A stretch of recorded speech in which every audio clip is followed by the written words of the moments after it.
Let's create a double-sided flyer my way. So from the Canva home screen, we're going to create a new design. We're going to add our dimensions and click on create new design. I normally go to Pinterest for inspiration, so I'll go over to Pinterest and get an image of a luxury brown background because that's what we're working with today. Download that image, then go back to Canva and upload the image there.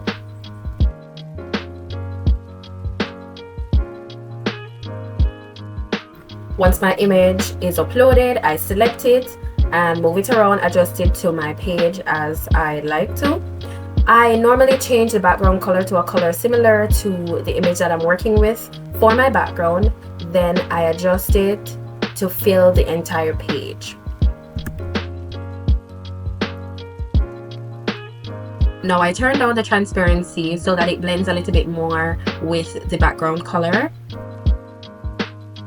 I'll now make my way over to Google and search for Microsoft Designer. Microsoft Designer is an AI image generator. I'd go to ChatGPT, ask ChatGPT to create a prompt for an image, whatever image I'm looking for. Then I'll come here and adjust the prompt.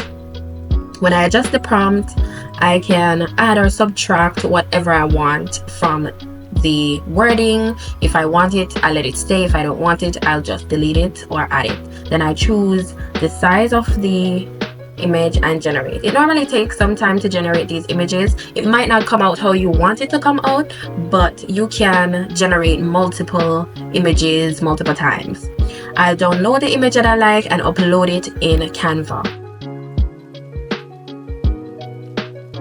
Since I'm using Canva Pro, I'll just remove the background from here. I'll discuss in another video how you can remove the background from Microsoft Designer. I'm now aligning my image so that it's centered, and I added a brown light to add some effect, but it wasn't working out, so I chose a horizontal fade. I put that at the edges of the image and I duplicated it and turned it around, did the same thing from the edge of the first fade. Remember the blur that I deleted earlier? I'm gonna add it back and spread it out to make it give an effect of a filter. Yeah. Now let's move our focus to our text. We're gonna go to the Elements tab and search for gold letters because we're going for a luxurious look. Yes. Now when I find the one that I like, I'm just gonna add it and size them down, group them together and adjust them. I'm now concentrating on my subtext. I go to text, add a text box, and then I change my font style to luxury. I just type in luxury in the search bar and I got some that I really like, and I just change my text and adjust it.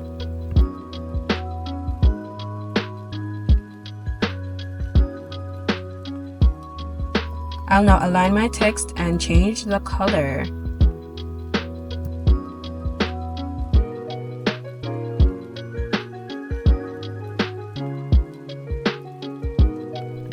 The word bold was looking a little bit alone, so I added some shadow, which is the backdrop shadow.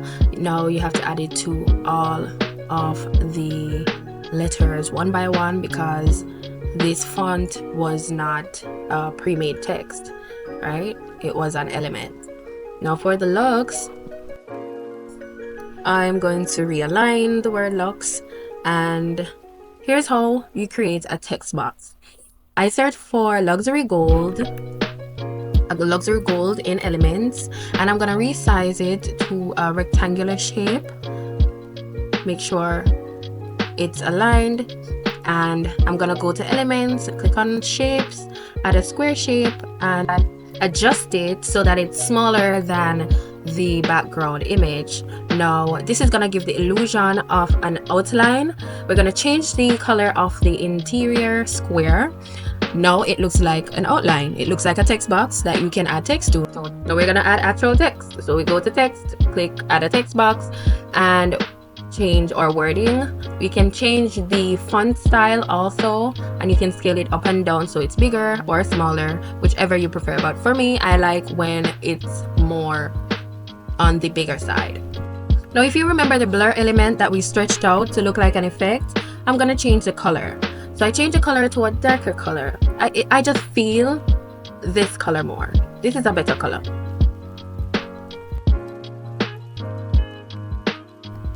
Now I'm going to change my text color to white. I played around with a couple of colors, but I always stick to white. You know, it just looks better with the darker background, obviously. Now changing the color of the text box so that it matches with the background color. Now moving on to page 2, we're going to copy our background and paste it on page 2, and we're also going to copy our text box and duplicate it, or copy and paste our text box in page 2, or on page 2 rather. We're going to duplicate our copied text boxes. I changed the interior color of the text box, but I'm gonna change it back to brown because the brown fits better, it sits better, and I'm gonna change the font color also.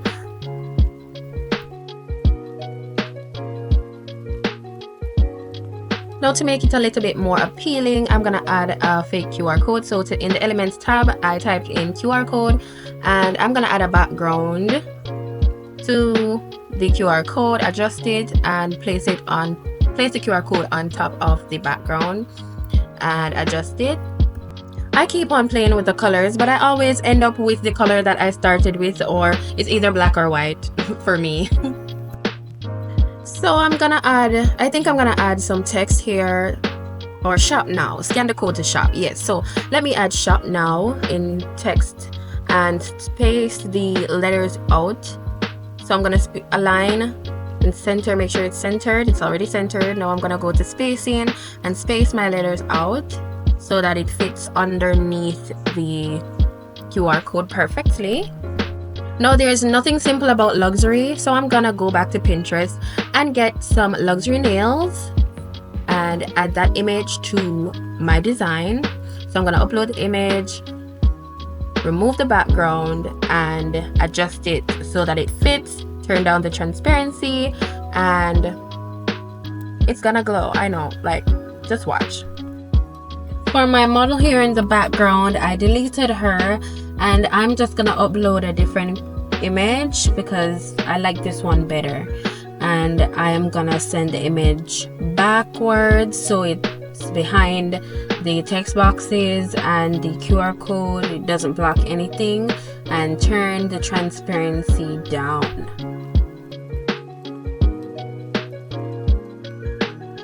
Now, one thing that we should always keep in mind is to group our elements together. It helps us when we're moving things around. We don't have to move them one by one. And we're going to click on the 2 little arrows down at the bottom to view our project in full screen and to see if there's any adjustments that we need to make. And that's it. That's my method.